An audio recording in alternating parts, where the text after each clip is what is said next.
Bukas na itinakda ng korte ang ocular inspection sa bahay ni na Reynold at Annaliza Marsan, ang mag-asawang di manoy ng maltrato sa dati nilang kasambahay na si Bonita Baran.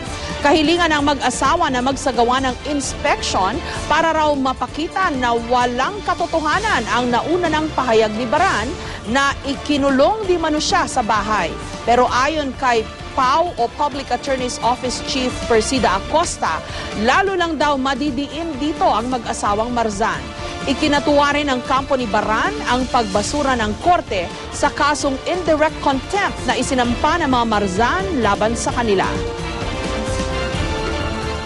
The place is intact since the time our clients vacated the same, since the time they were placed in detention.